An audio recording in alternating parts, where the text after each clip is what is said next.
नमस्कार साथियों, आप देख रहे हैं मयूर एजुकेशन यूट्यूब चैनल। आज हम पढ़ेंगे नया यूनिट मानव तंत्र ह्यूमन सिस्टम, जो बोर्ड की परीक्षा की दृष्टि से महत्वपूर्ण है और कंपटीशन एग्जाम की दृष्टि से भी महत्वपूर्ण है। मानव तंत्र, मानव शरीर प्रकृति की अद्भुत जटिल संरचनाओं द्वारा निर्मित है, जो परस्पर विभिन्न इकाइयों से निर्मित होती है। शरीर के संगठन की शुरुआत परमाणुओं अणुओं से होती है और कोशिकाओं से होती है। तो हम एक छोटे स्तर से शुरू होकर जहाँ हमारा शरीर बना है उस तक देखेंगे कि शरीर की सबसे छोटी इकाई संरचनात्मक और क्रियात्मक कोशिका होती है। और कोशिका समान कार्य करने वाली कोशिका मिलकर एक ऊतक का निर्माण करती है। जिस प्रकार पेशी ऊतक, अस्थि ऊतक और इससे आगे दो या दो से अधिक ऊतक मिलकर एक विशेष कार्य का संपादन करते हैं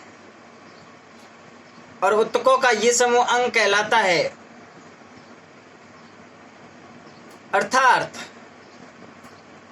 दो या दो से अधिक समान ऊतक मिलकर समान कार्य करने वाले ऊतक मिलकर एक अंग का निर्माण करते हैं, जैसे अमाशय और यकृत।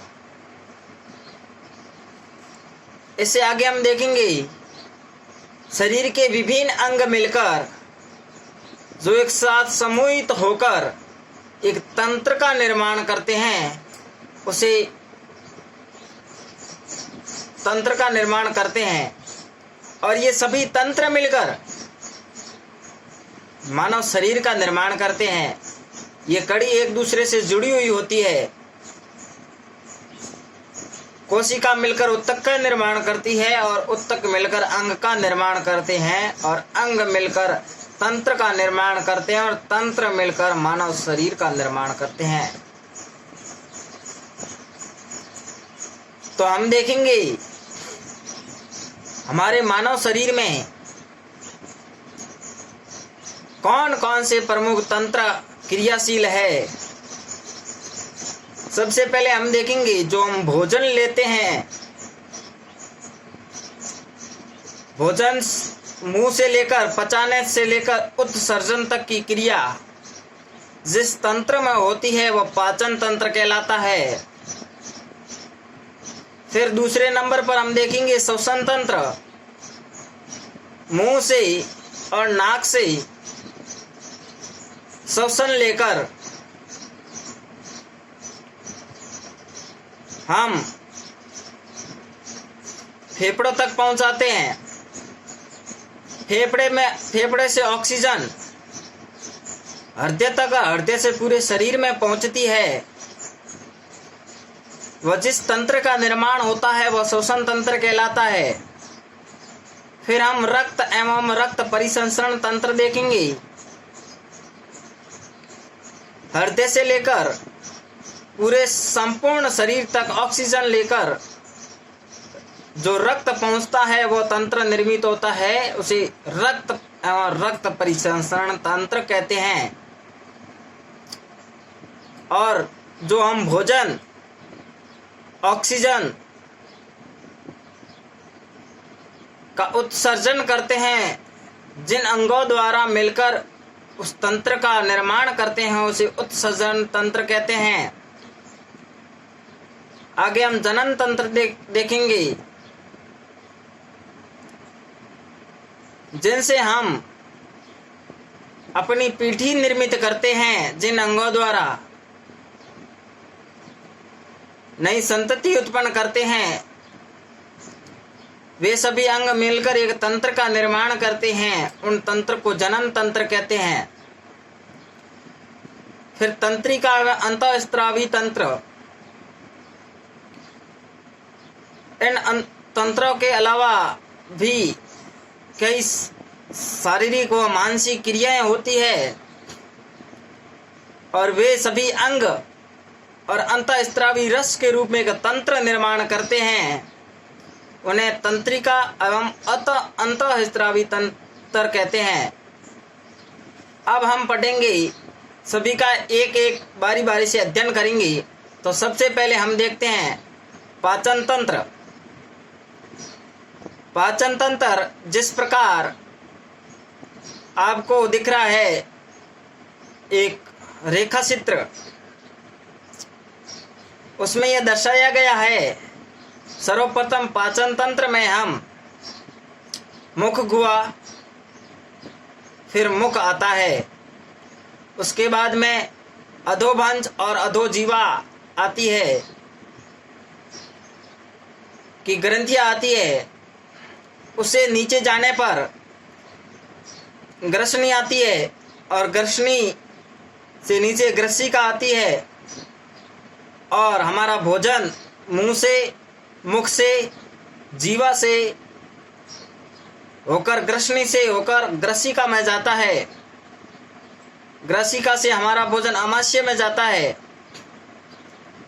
फिर यकृत और पित्ताशय, फिर अग्नाशय जो अंतःस्रावी ग्रंथि है, फिर वृद्धांत्र और शुद्रांत्र, आरोही वृद्धांत्र, ये सोटियांत है, सोटियांत कहलाएगी। फिर अंधनाल, प्रकोशिका, मलाशय और गुदा। इस प्रकार हमारा भोजन मुंह से शुरू होकर गुदा तक पहुंचता है। अब हमें इनके जो अंग दिए गए हैं, मुख से लेकर गुदा तक, मुख गुहा, जीभ, दांत, ग्रसिका, ग्रसनी, अमाशय, यकृत, अग्नाशय, सोटियांत, बड़ियांत, शुद्रांत्र, मलाशय, गुदा आदि का हम अध्ययन करेंगे। मानव भोजन के द्वारा शरीर के लिए आवश्यक ऊर्जा एवं कायिक पदार्थ उत्पन्न करता है। भोजन विभिन्न घटकों में होता है। कार्बोहाइड्रेट, वसा, विटामिन, खनिज लवण, जल आदि भोजन में घटक होते हैं। उन घटकों का हम विभिन्न अंग, विभिन्न उत्तकों, विभिन्न अंतःस्रावी ग्रंथियों द्वारा हम उनका पाचन करते हैं। भोजन से अंतःग्रहण से लेकर मल त्याग का एक तंत्र अनेकों अंगों, ग्रंथियों आदि द्वारा सम्मिलित है, सामंजस्य के साथ कार्य करते हैं, एक साथ मिलकर कार्य करते हैं। इनके द्वारा जो एक तंत्र निर्मित होता है, ये पाचन तंत्र कहलाता है। मुंह से लेकर मल द्वार तक एक सामंजस्य बैठाकर अंग जो कार्य करते हैं, इनसे निर्मित जो तंत्र होता है उसे पाचन तंत्र कहते हैं। अब हम देखेंगे पाचन तंत्र में कौन कौन से अंग आते हैं और कौन सी ग्रंथियां आती है। पाचन तंत्र में मुख के अंतर्गत आ जाते हैं दांत, जीवा, ग्रसनी, फिर ग्रसनी, ग्रासनली, अमाशय, सोटियांत, बड़ियांत और मलद्वार। इस प्रकार पाचन तंत्र के अंतर्गत हम निम्न अंगों का अध्ययन करेंगे। उसके बाद हम ग्रंथियां देखते हैं। हमारे शरीर में लार ग्रंथि, यकृत ग्रंथि और अग्नाशय ग्रंथि, 3 प्रकार की ग्रंथियां पाई जाती है। अब हम सबसे पहले पाचन तंत्र के सर्वप्रथम अंग मुख को पढ़ेंगे। आर नाल है जो मुख से शुरू होकर मल द्वार तक जाती है, ऐसे पोषण नाल भी कहते हैं। और आर नाल होती है वो 8 से 10 मीटर लंबी होती है। आर नाल के प्रमुख का कार्य देख लेते हैं। यह भोजन को सरलीकृत कर पचाना होता है, पचित आहार का अवशोषण करना होता है और आहार का मुख से मल द्वार तक पहुंचाना, यह आर नाल का कार्य है। और जो पचित भोजन होता है, रस कई घटक पाए जाते हैं जैसे प्रोटीन, कार्बोहाइड्रेट, वसा, खनिज लवण, विटामिन, जल आदि। अब हम सबसे पहले आहार नाल में, पाचन तंत्र में मुख्यतः प्रयुक्त अंग, सर्वप्रथम जो प्रयुक्त अंग होता है मुख, उसका अध्ययन करेंगे। आहार नाल का अग्रभाग मुख से शुरू होकर मुख गुहा में खुलता है। मुख से शुरू होकर मुख गुहा में खुलता है। ये एक कटोरेनोमी संरचना होती है। इसके ऊपर कठोर तथा नीचे की ओर कोमल तालु होती है। मुख गुहा के चारों ओर गति करने वाली एक पेशी निर्मित एक जीवा होती है और जीवा फ्रेनलुम के द्वारा जुड़ी होती है।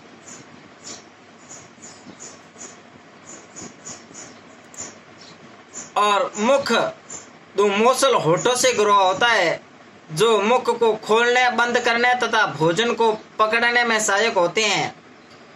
मुख के ऊपर व नीचे के भाग के प्रत्येक जबड़े में 16 दांत होते हैं। 16 ऊपर और 16 नीचे दांत होते हैं और सभी दांत जबड़े में पाए जाने वाले एक सांसे में पाए जाते हैं। इस सांसे को मसूड़ा कहते हैं। दांत जिस सांसे के अंतर्गत पाए जाते हैं उन्हें मसूड़ा कहते हैं। मसूड़ों तथा दांतों की इस स्थिति को ग्रत दंती कहते हैं। मानव में द्विबार दंती व्यवस्था पाई जाती है। द्विबार दंती का मतलब होता है अपने जीवन काल में 2 बार दांत आना।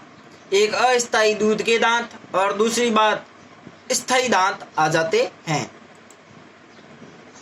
अब हम सर्वप्रथम पढ़ेंगे दांत। दांत 4 प्रकार के होते हैं: कृंतक, रदनक, अगर सवर्णक, सवर्णक। अब हम कृंतक, रदनक, अग्र सवर्णक और सवर्णक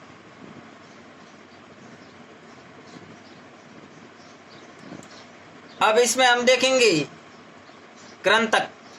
ये सबसे आगे के दांत होते हैं जो कुतरने व काटने का कार्य करते हैं। ये 6 माह की उम्र से निकलते हैं और इनमें कृंतक दांत मुख्यतः 8 दांत होते हैं। 4 ऊपर के दांत, 4 नीचे के दांत। रदनक कैनानीज, ये दांत भोजन को चीरने व फाड़ने का कार्य करते हैं जो 16 से 20 माह की उम्र में निकलते हैं। ये प्रत्येक जबड़े में 2 दांत होते हैं और मांसाहारी पशुओं में ज्यादा विकसित होते हैं क्योंकि मांस को ज्यादा चीरकर व फाड़कर खाना पड़ता है। अब हम देखेंगे अग्र सवर्णक दांत। ये भोजन को चबाने में सहायक होते हैं तथा प्रत्येक जबड़े में 4 पाए जाते हैं। ये 10 से 11 की उम्र में पूर्ण रूप से विकसित होते हैं। फिर हम सवर्णक पढ़ेंगे मोलर्स। ये दांत भी भोजन को चबाने में सहायक है तथा प्रत्येक जबड़े में 6 दांत पाए जाते हैं। प्रथमतः ये 12 से 15 माह की उम्र में निकलते हैं।